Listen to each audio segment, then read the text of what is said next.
only I came to my husband's funeral. Not our son, not our daughter, not a single grandchild. Just me standing by George's coffin while the cold wind whipped through the chapel courtyard like even the weather couldn't bear to stay. The funeral director kept glancing at the empty rows, then back at my face, as if he expected me to explain why a life could end with so much silence. He cleared his throat once, then again. "Would you like us to wait a few more minutes, Mrs. Holloway?" "No," I said. "Start." George would have hated a delay. He was punctual even in his last days, pills by the clock, evening news at 6 sharp, slippers folded side by side before bed, like soldiers standing at attention. A man of habit, a man of dignity, and now a man being laid to rest alone. I sat in the front row. All 5 chairs around me were empty. The pastor recited scripture without conviction. The flowers were too bright, the casket too polished. I kept thinking George would have laughed at the fuss, then frowned, then demanded in that steady voice of his, "Where the hell are the kids? Where were they?" A message had come that morning. Peter sent a one-liner. "Sorry, Mom. Something came up. Can't make it." No explanation. No call. No warmth. I pictured him at his office, though, if I was being honest, he was probably on a golf course with clients, phone on silent, pretending his father's death was just another inconvenient appointment on a packed calendar. Celia hadn't messaged at all. 2 days earlier, she'd left a voicemail breezy as a spring wind. "Mom, I really can't cancel my nail appointment, and you know how anxious I get with reschedules. Tell Dad I'll visit him next week." Next week. As if dead men wait. After the service, I walked alone behind the pallbearers. My heels sank slightly into the damp earth at the cemetery. The place was nearly deserted. Only one old groundskeeper stood at a distance, his hand resting on a spade, watching like he'd seen this kind of loneliness before. The coffin lowered. Prayers whispered. Dust met wood. Wood met silence. I didn't cry. Not because I wasn't grieving.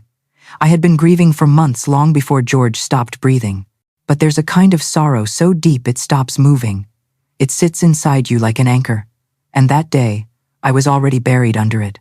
They said the headstone would be placed later. For now, a simple plaque with George's name, George Holloway, beloved husband, father, and in my mind, one more word pressed itself in sharp as gravel in a shoe, forgotten. I stood there after the others left, which wasn't long, because there weren't many others to begin with. The wind caught my coat. The sky looked the color of old tin. I stared at that patch of earth until my legs started to ache, and even then I didn't move, because leaving felt like admitting it, admitting that this was real, admitting that I had done the last thing a wife can do for a husband, show up while the people we raised together couldn't spare an hour. Back at home, the quiet roared. George's recliner sat untouched. His slippers were still side by side. The TV remote lay where he last left it, as if he might come shuffling in any minute to complain about the weather forecast. I stared at that remote, longer than I meant to, like it could explain how a whole family becomes strangers without anyone noticing. Then I walked into the kitchen. I opened the cabinet where I kept the good wine, the bottle I always saved for guests. I poured a glass, not out of celebration, not even out of grief, out of clarity. I took out my phone and opened Instagram. I don't often scroll. I never cared for it. But something told me to look, the way your body sometimes senses danger before your mind catches up. Celia's profile was public, of course. Posted 2 hours ago. Her and 3 girlfriends, drinks in hand, faces tilted toward the camera like nothing in the world could touch them. Caption: girls' brunch. Bottomless mimosas. Living our best lives. My thumb hovered, then moved on. Peter had posted too, a snapshot of the 9th hole. His new driver glinting in the sun like it mattered more than the weight he'd just dropped onto my shoulders. Caption: killer swing. Perfect weather. Deals made. I stared at the screen until it blurred. Then I turned off the phone and set it face down on the table like it was contaminated. Across the room, a framed photo hung on the wall, George and me, on our 40th anniversary, standing beside the rose bushes he planted with his own hands. Back then they bloomed red, bright and stubborn. Now they were bare, stalks thin and tired, like they'd been grieving too. I sat at the kitchen table with my wine and looked around the room where my whole life had happened. That kitchen had heard everything. Our fights, our laughter, the slammed doors when the kids were teenagers, the whispered apologies after. George used to peel apples there with the precision of a surgeon, slicing them into neat crescents and lining them on a plate. He always offered me the best piece, the one with the most sunshine, he'd say. Now the fruit bowl sat untouched. 2 overripe pears sagged under their own skin. The silence pressed harder, louder, crueler, not because it was new, but because it was finally honest. George had been gone nearly 2 weeks before the funeral. Those days had already started teaching me the shape of solitude. But today showed me something worse than being alone. It showed me what it means to be abandoned. I thought about the empty chairs, about Peter's text with its cold, flat words, about Celia's casual voicemail like a joke delivered at the wrong time. I wondered briefly, painfully, whether I had failed them, or whether they had failed something inside themselves that could no longer be recovered. I poured a second glass of wine, and the decision arrived in me without drama. Quiet, simple, like a door clicking shut. Tomorrow, I would call the lawyer, not to threaten, not to punish, not to make a scene, to make changes quietly, with the same dignity George lived with. Because if I was the only one to show up for his last goodbye, then I would be the only one to carry out what came after. I walked down the hallway to our bedroom and opened the top drawer of George's desk. His things were still organized exactly as he kept them, envelopes stacked in neat piles, spare keys in a small dish, an old stamp book he refused to throw away. Then I reached behind the files and pulled out the folder I kept hidden behind everything else. Thin, neat, sealed with a rubber band. It was labeled in my handwriting, Estate. I sat on the edge of the bed and opened it. Inside were copies of our will, a list of beneficiaries, instructions for what should happen to the house, the car, the accounts, even the antique clock George's grandfather brought from Dublin. Everything had been prepared 2 years ago, with love and foresight, reviewed by our lawyer, signed properly, tucked away like a promise. Peter was listed as co-beneficiary of the main investment account, nearly $300,000 accumulated over a lifetime of work and frugal choices. He and Celia were both included in the house transfer clause. Even the lake cabin, the one they never visited anymore, but always asked about when taxes came due, was earmarked for them. My fingers trembled as I held the pages, not from age, from betrayal, because suddenly, every memory came with a second shadow behind it. Every time I'd said, "They're busy, they'll call," every time George had sighed and let it go, every time we'd offered understanding like it was unlimited, it all sat there on those pages, inked into generosity they no longer deserved. I stood and walked to the closet, pulling out a canvas storage bin. Inside were old photos, family reunions, birthdays, holidays, George holding the kids when they were small, me on the porch laughing, Celia tugging at my sleeve, begging for another story, Peter asleep in George's lap with a book fallen open on his chest. We were once a family, and maybe I'd been too naive to see how far that family had drifted. Maybe love doesn't erode in a storm. Maybe it fades like wallpaper in the sun, quietly, slowly, until one day you no longer recognize the pattern. I picked up a photo of George and Peter fishing. Peter must have been 12. George had his arm around him, pointing at something in the water, smile full and soft. That man deserved more than an empty chapel. My throat tightened. I set the photo down gently, like it might crack. Then I picked up my phone. It was nearly midnight. I didn't care. I called Thomas Fields, our lawyer, the man who handled our first mortgage, George's business license, the deed to the lake house. A man who had known us for over 30 years. It rang until it went to voicemail, just like I expected. Still, I left a message. "Thomas," I said, my voice steady even as my hand shook. "It's May Holloway. I need to revise my will, urgently. Call me in the morning." I ended the call and stood by the window. Outside, moonlight touched the tops of the rose bushes. They looked gray and brittle in the dark, with a few dead petals clinging like stubborn memories. I knew I should prune them, give them room to bloom again. But not tonight. Tonight, I let the old petals fall, because tomorrow, I would begin cutting out what no longer belonged. The lawyer's office smelled like old books and eucalyptus polish, the kind of place where time felt dense, like it had weight. The kind of place where decisions didn't echo, they settled. Thomas Fields had known George and me for over 30 years. He'd handled our first mortgage, George's business license, the deed to the lake cabin, and eventually our estate plan. Trustworthy, precise, a man who didn't smile unless there was a reason. He looked up from his desk when I walked in, rising halfway out of his chair. "May," he said, buttoning his jacket. "You're here early." "It couldn't wait," I answered, sitting across from him. My coat still smelled faintly of the garden. I'd clipped the dead roses that morning. Before breakfast, pruning always steadied me. There was something honest about cutting back what no longer served. He nodded once. "I got your message. You want to revise your will?" "Yes," I said, completely. Thomas didn't reach for his pen right away.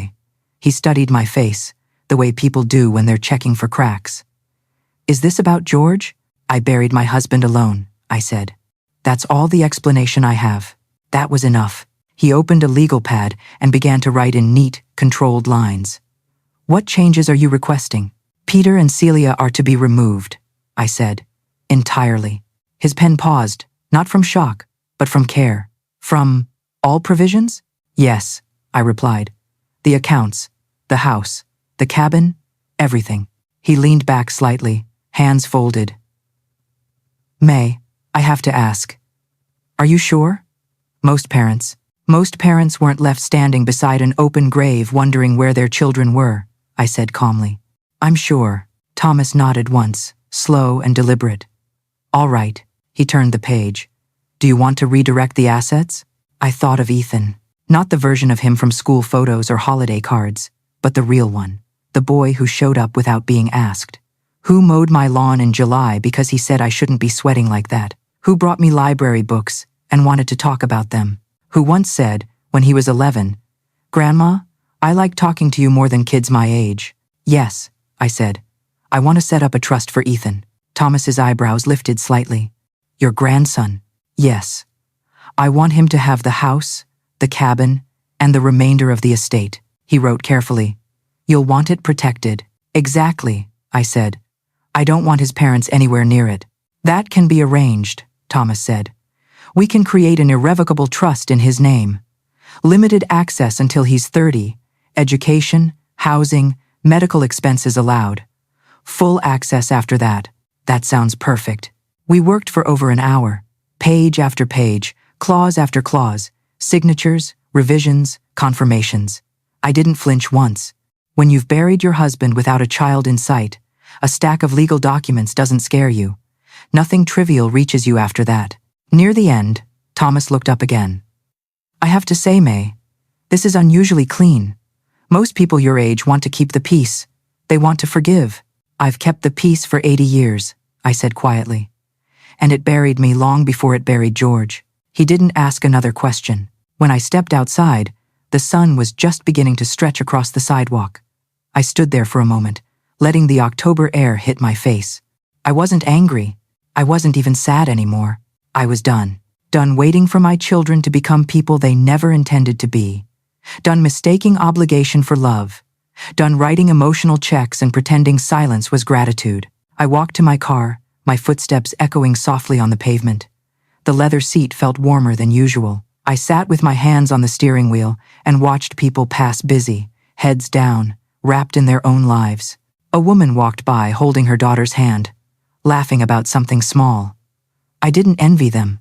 I just noted it, the way you note an old song you used to like but don't play anymore. That night, I slept without the TV on, without a book, without George's sweater folded beside me like it had been since the hospital. The silence was still there, but it didn't hurt. Not anymore. The next morning, I opened the file cabinet in the hallway. 3 drawers, all labeled in George's steady block print. House, taxes, family. I pulled open the one marked family. The metal groaned softly, like it remembered everything. Inside were folders stacked thick and heavy receipts, bank transfers, copies of checks, letters. I'd kept them all, not out of obsession, out of belief. Paper doesn't lie. I sat at the kitchen table and began sorting. Celia's folder came first. A $15,000 check dated 2003. Wedding.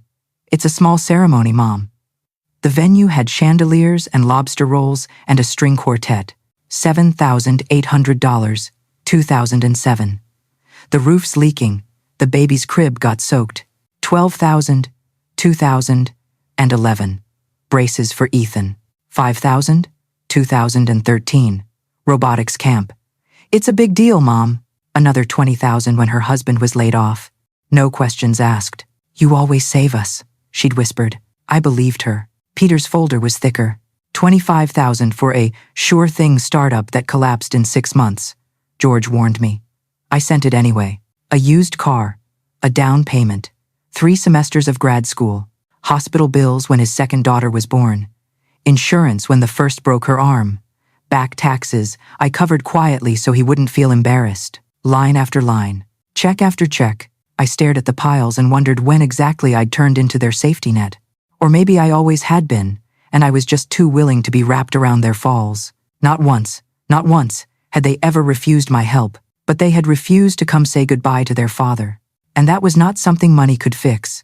I placed the folders back into the cabinet, all except one, the envelope marked Ethan. Inside was a note he'd written when he was 11. Pencil, sloppy, folded in half. Grandma May, thank you for teaching me how to make pancakes. I think you are very wise and funny. One day, I will take care of you like you take care of me. He was 19 now. I didn't know if he remembered writing that. I didn't know if it still meant anything to him, but it meant everything to me. I'd meant to be fair, to divide things equally. That's what people say, isn't it? Be fair. Don't play favorites. But what if fairness isn't sameness? What if fairness is giving your legacy to the one person who saw you not as a wallet, not as a safety net, but as a human being? George used to say, legacy isn't what you leave, it's who you leave it to. I used to think he meant financially. Now I knew better. That afternoon, the phone rang. A voice I hadn't heard in months. Soft, hesitant. Grandma. It's Ethan. I closed the folder in front of me. Yes, sweetheart? I heard about Grandpa. I'm so sorry I didn't call sooner. I waited. Not to punish him, but because I needed to hear what came next. I didn't know, he said quickly. Mom never told me. She said he was sick, not that he was gone. My hand tightened around the edge of the table. He passed almost 3 weeks ago, I said gently. I know, he whispered. I just found out. And I'm sorry. I would have been there. And for the first time since the funeral, I heard real grief. Not excuses, not deflection. Grief. If it's okay, he said after a pause. I'd like to come see you, I exhaled. Yes, I said. Of course. An hour later, he stood in my living room, taller than I remembered, a little unshaven, smelling faintly of clean laundry and stress. He hugged me the way young people do when they're unsure if they're still welcome. One arm first, then fully. When I didn't pull away, we sat in the quiet. I poured him lemonade. He looked around the house like it was familiar and strange at the same time. That's how grief works, I thought. You recognize everything. But it belongs to a different world now. I missed his funeral, he said quietly. I'll never forgive myself. You weren't the one who chose to miss it, I said. He looked at me then. Really looked. Did Mom really not come? I nodded once. He stared down at his glass, running his thumb along the frayed edge of the coaster. She said it was handled, he murmured. That they had work. I said nothing. After a moment, he straightened. I want to do something. For him. For you. Anything. You already are, I said. You're here. He didn't look convinced. I hesitated. Then I stood and returned with a manila envelope. Inside were the trust papers. Not yet filed. Real, but unfinished. I placed them in his hands. My plan, I said simply. He opened it, brows furrowing, eyes moving fast, then stopping. Grandma, what is this? This is everything, I said. The house, the cabin, the accounts. He looked up, alarmed. Why me? Because you came back without being called. His voice cracked. Why not Mom? Or Uncle Peter? I could have said many things. I chose the truest one. Because you know how to show up. He set the papers down gently, like they might break. I don't know what to say. You don't have to, I said. Just remember what love looks like when it's real. We sat there for a long time, not talking, just being. Celia showed up the next morning. I knew she would not, because she missed me. Not because she wanted comfort, but because I had stopped answering her messages. Silence has a way of pulling people out of hiding when control slips through their fingers. Her black SUV came up the drive too fast, tires crunching the gravel like she was late for something more important. She didn't knock. She never did. She walked straight in, like the house still belonged to her in some invisible way she'd never questioned. Mom, she said, dropping her oversized handbag onto the hall table. I've been trying to reach you. I didn't look up. I was folding laundry slowly, deliberately matching socks like it was the most important task in the world. "I've been busy," I said. She scoffed. "Busy with what?" I didn't answer. She followed me into the kitchen, poured herself a glass of water without asking, and leaned against the counter, the way she always had. Comfortable, entitled. "So," she said, tapping her nails against the glass. "Is it true?" I finished folding a shirt, smoothed it once, and placed it neatly in the basket. "What exactly are you referring to?" She didn't bother pretending. "Ethan says you're changing your will." "Yes," I said. "I am." She stared at me, waiting for the rest. "I'm removing you and Peter," I added. "Entirely." Her laugh came out short and sharp. "You can't be serious." "I am." "After everything we've done for you?" she snapped. "After everything you've done for us?" That finally made me look up. "You didn't come to your father's funeral, Celia." Her mouth tightened. "I had an appointment." "Yes," I said softly. "Your nails." Her eyes flickered, just once. "And then brunch," I continued. "I saw the photos." She didn't deny it. "That's not fair," she said quickly. "You don't know what my life is like." "I know exactly what your life looked like that morning," I replied. "Champagne glasses and sunlight." She folded her arms. "Family helps family." "No," I said. "Mothers help children, and I did for decades." She opened her mouth, then closed it again. "Your father built this house with his hands," I said. "He didn't have much, but he had pride. He taught you that respect is measured in actions, not words." She stared at the floor. "You couldn't give him 2 hours," I said. "Not even for goodbye." Her voice dropped. "So that's it? You're just cutting us out?" I shook my head. "No, I gave for 20 years without asking. I buried my husband alone. I waited beside his grave for my children." I paused. "They never came." Her jaw tightened. "You're punishing us." "No," I said. "I'm freeing myself." "And giving everything to Ethan?" she said bitterly. "He's a kid. He knows how to show up." Silence filled the kitchen, thick and heavy. For a moment, I thought she might cry, or shout, or say something that mattered. Instead, she picked up her bag. "I hope this makes you feel powerful," she said, slipping on her sunglasses. "It makes me feel peaceful," I replied. She left without another word. I waited until I heard the car pull away before I picked up the trust papers from the dining table and placed them beside the folded laundry. Order steadied me. It always had. Later that evening, I found a letter on the doorstep. No stamp, no envelope. Just paper creased, smudged, hurried. "You don't understand how hard it is to balance everything. We tried our best. Maybe we failed, but cutting us out like this isn't the answer." I read it twice. Then I folded it and placed it in the drawer, marked miscellaneous. Because that's what it was now. Too little. Too late. Peter came the next day. He knocked twice, waited, knocked again. When I opened the door, I already knew he wouldn't be alone. Meredith stood behind him, perfect hair, practiced smile, scarf too expensive for the weather. "Mom," Peter said, "can we come in?" I stepped aside. They walked through the house like visitors in a museum, careful not to touch anything, eyes scanning for value. They didn't take off their coats. "I heard from Celia," Peter began. "I'm sure you did. I think there's been some confusion," he said carefully. Meredith crossed her legs, the diamonds on her finger catching the light. "Emotions can run high after a loss, May." "You didn't come to his funeral either," I said. Meredith blinked. "I had a client dinner. International." Peter shifted. "I should have called. I should have come. I just didn't know how." "No," I interrupted. "You thought if you ignored it long enough, it would become someone else's grief." He looked away. Meredith leaned forward. "Ethan is young, inexperienced. He could be manipulated." "By whom?" I asked. She didn't answer. "This is extreme," Peter said quietly. "You always forgave people." "I still do," I replied. "But forgiveness doesn't mean access." Meredith stood. "This could get complicated." "It won't," I said. "The paperwork is clean." They left shortly after.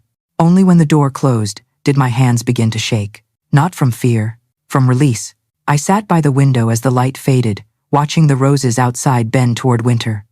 George would have said, "They'll bloom again," and they would, just not for everyone. The bank smelled like lemon cleaner and quiet authority, the kind of place where money moved slowly and nobody raised their voice. I hadn't been inside in nearly a year, but they remembered me. Mrs. Holloway, the receptionist said, standing immediately. Mr. Jansen will be right with you. I nodded and waited by the tall windows overlooking Main Street. Outside, people moved through their errands, heads down, busy. Inside, the world felt still, like something important was always just about to happen. Richard Jansen came out a moment later, sharp as ever in his tailored suit. He looked like a man who had never spilled coffee in his life. May, he said warmly, shaking my hand. I was surprised by your message. Good, I replied. Surprise is healthy. He smiled, unsure, and led me into his office glass walls, walnut desk, a single framed photo of his dog. George would have liked that. One honest face in a room full of finance. I understand you want to make changes, he said, opening my account file. I already have, I replied. I'm here to make sure they're carried through without delay. His eyebrows lifted as he read. You've revoked all linked transfers, removed Peter and Celia as beneficiaries, established an irrevocable trust in Ethan's name. Yes, that's a significant shift. I'm a significant woman, I said. He almost laughed. I want safeguards, I continued, ironclad. No appeals. No family members twisting his arm 5 years from now when they realize what they lost. We can structure it, he said. Disbursements limited to education, housing, and medical care until 30. After that, full access, still protected. Good. Would you like a co-trustee? No, I said. Ethan can have an advisor if he wants. The decisions should be his. He studied me carefully. You understand this can't be undone easily. I don't want it undone. We reviewed everything. Signatures, confirmations, final instructions. It felt like building something. Not a house, not a business, a boundary. Quiet, strong. Before I left, Richard folded his hands. May, forgive me for asking, but are you doing this out of anger? I considered it.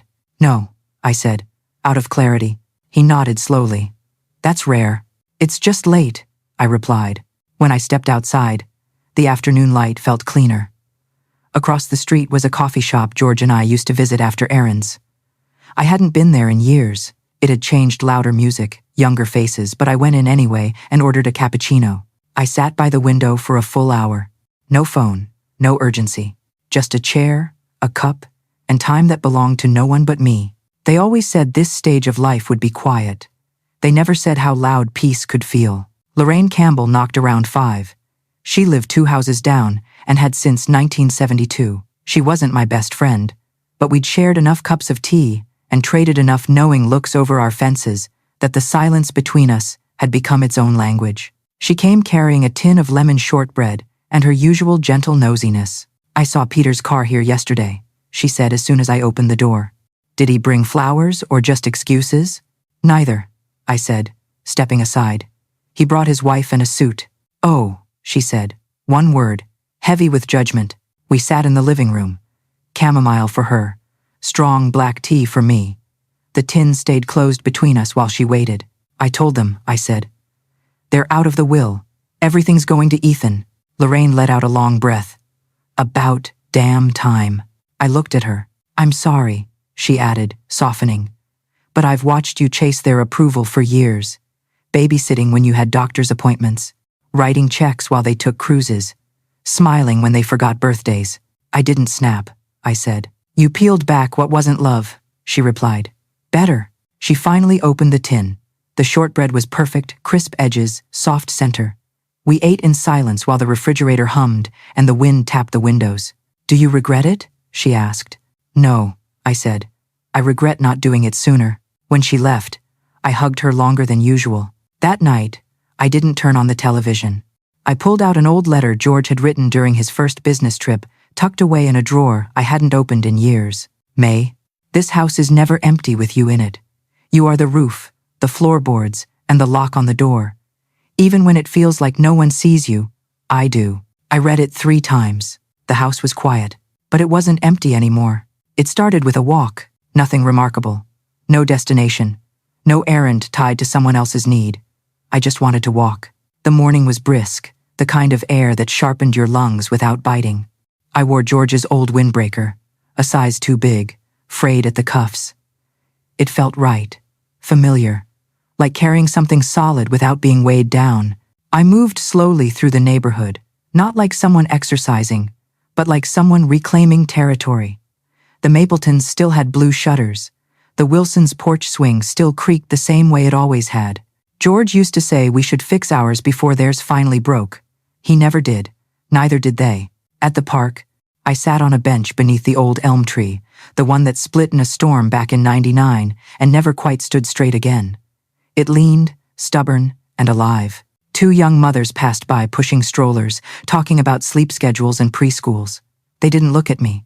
I didn't mind. I wasn't part of their world anymore. I didn't want to be. A woman sat down at the other end of the bench, maybe in her 40s, tired but holding it together, the kind of woman who makes 5 lists a day and forgets why she walked into the room.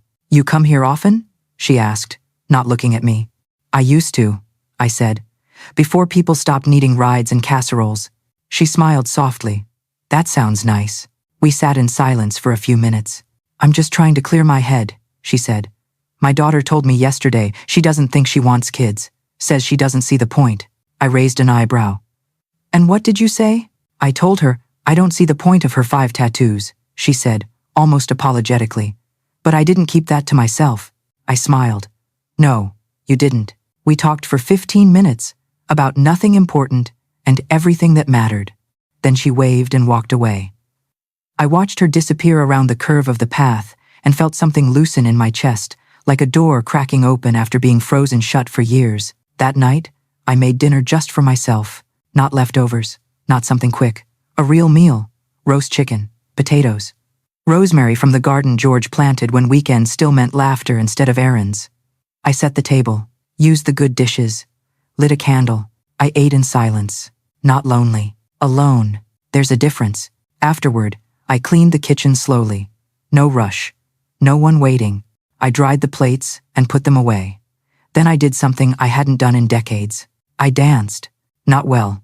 Not long. Just enough. I turned on the old record player, the one George tried to fix 100 times before giving up and saying it had more charm with a scratch. It skipped every third line. I still knew the lyrics. My knees reminded me I was 79. My heart didn't care. I stopped only when I noticed the fireplace unused, cold, a layer of ash from the last winter George was alive. I knelt and cleaned it out carefully, sweeping away what no longer belonged. At the bottom of the basket, I found a small note. George's handwriting. Short. Simple. "Keep dancing, even if it's just in the kitchen. The world will try to make you forget who you are. Don't let it." I sat back on my heels, hands dusty, tears welling but not falling. He had known. Maybe not how it would all unfold, but he'd known what life would try to do to me. Later that night, I slept deeply. The next morning, an envelope waited in the mailbox. Ethan's handwriting. I didn't open it right away. I set it on the kitchen counter while the kettle boiled, the way I used to leave birthday cards unopened, until after dinner, stretching the moment. When I finally sat down, I opened it carefully. "Dear Grandma, I wanted to write instead of text. Thank you not just for the trust, or the house, or the cabin, but for being the one person who never asked me to be anything but myself." He wrote about Grandpa, about not being told, about being angry, about being sorry, about wanting to take care of the house and learn what George had built. "I won't waste this," he promised. "I won't let you down." I read the letter 3 times, once with dry eyes, once with my hand pressed to my chest, once with tears slipping quietly down my jaw. I placed the letter on the mantel like something sacred. That afternoon, Meredith came alone. No Peter, no rehearsed apologies, no armor. She stood in the doorway holding a store-bought pie. "It's apple," she said. Like that explained everything. I stepped aside, not out of kindness, not obligation, curiosity. She looked around the house like someone who'd been inside before, but never really seen it. The coat rack George built, the photos, the crooked hallway frame he refused to fix because he said it gave the place character. "I didn't come to ask for anything," she said finally. "Good." She took a breath. "I wanted to say thank you." That surprised me. "For not giving it to Peter," she said quietly. "He never learned how to stand on his own. You holding him up didn't help, but neither did I." She swallowed. "They'll blame you. They'll call you cruel." "I know. But you're not," she said. "You were the one holding everything together. She left without touching the pie. A week later, the confirmation arrived. The trust was filed. Active. Final.